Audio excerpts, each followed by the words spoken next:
Hey everyone, my name is Gloria S. Crump. I'm the queen of real estate and I own the Coastal Leaders Realty Group. And today for our Tea and Crumpet episode, I have Denny Sands with Sands Incorporated Real Estate Appraisal. Thank you for having me. Yes, thank you for coming. And Denny has been doing appraisals in this market for quite some time. 25 years. That's a long time. So you definitely know your game here. So we appreciate you coming and trying to explain, just a little, about appraisals and, the benefits, as well as just kind of breaking it down for us, because I obviously have a few questions myself. So when you're doing an appraisal, obviously, you've got to see if the value of the home matches the purchase price. And what do you really go in to see that maybe could have like the biggest negative effect, where sellers could, like condition of the property, like where you go in and you look, what are some advice tips that you can give to? Well, you hit it.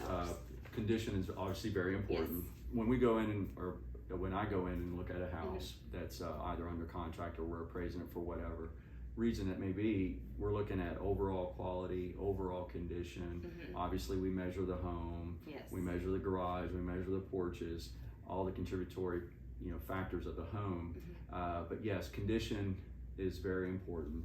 It will become what we call the effective age of the home, because you can have an older home that has been recently redone or renovated. Well, the effective age of that home would be far less than its what we call its actual age. I mean, the actual age may be 50 years, but they may have just recently renovated it. So the effective age would be much lower, which of course we apply, our depreciation accordingly, and it will help it compared to a newer home more favorably. Yes, because that's actually really good advice for sellers, especially when going to sell. And one thing that when we're listing property, as well as when I'm working with buyers, we're looking at price per square footage.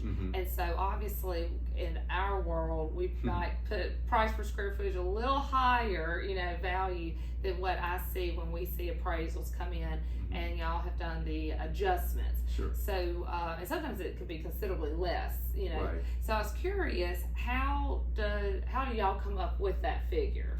Well, a price per square foot, what I tell folks is, unless you're dealing with apples to apples, which we know is rare, but it, price per square foot may be more applicable, because as you know, in some neighborhoods, the larger the home, assuming they have similar underlying land values, the larger the home may get less per foot than, say, the smallest home.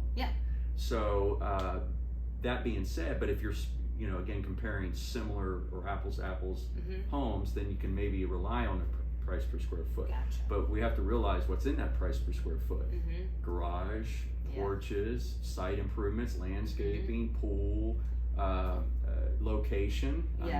One may have a little bit better location than another, whether it be view related or not. So price per square foot is certainly not just the square footage. Not at all. Y'all are taking in multiple factors. Correct. So all you're doing is you're taking the sale price divided by the living area of the home. So that price per square foot again is inherent of all these other factors. And that's what I've noticed is when we do that, you divide it up. Correct. And then when we see the adjustments, it could be like a fourth of that. Yes. So that's where it sometimes can be depending confusing. On the amenities and what we call contributory value of certain improvements. Because I do get that asked a lot when unfortunately we have run into situations where properties don't appraise. So we have sellers asking, well, why is the square footage so much less than what it is? So I think that's good for people who are listening, to understand.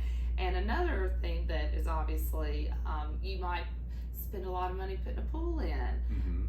But when you get your appraisal back, your appraisal value of that pool might not be as high as what, and we've run into situations with that. I was just telling Denny about a story years ago about one property, man, probably spent $120,000 on his pool structure, and I think it came out around $20,000.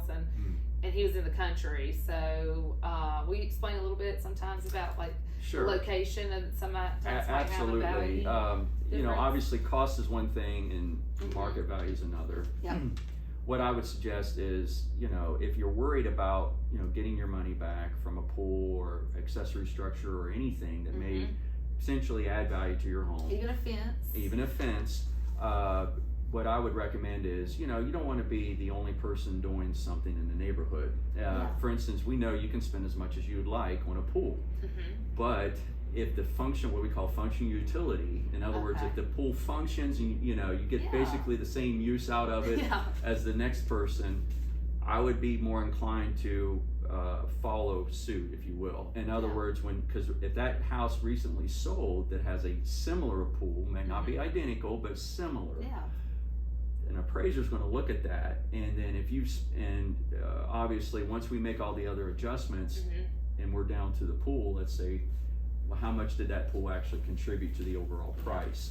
And if you've spent, or if you're trying to sell a pool for more than that, it can be a problem. Yeah, and that is something that we see, like the cost approach can be definitely different from the actual fair market value of that. And then this is another question I have that I see a lot, and so if I have a 3-bedroom listing and there's a flex room, that's a new term that everybody uses, no longer the bonus room, it's a flex room, but it can be easily converted into a bedroom. So for instance, this flex room is large enough, and it also has a window, which is a deciding factor and there's the privacy that you were saying. Would it add much value for someone to add a closet to make it a 4th bedroom, or are we pretty much just kind of like falling into the same value range to where it might not be worth spending that much money? Well, again, it would depend on the cost, because I typically don't adjust between a 3 and 4 bedroom home if it's in a neighborhood where, say, not rental driven.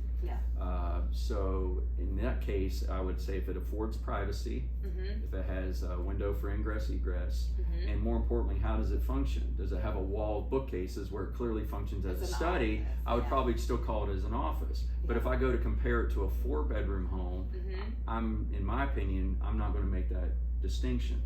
So as far as, but it may help marketing wise, where it may say, well, I have a person looking for a 4-bedroom.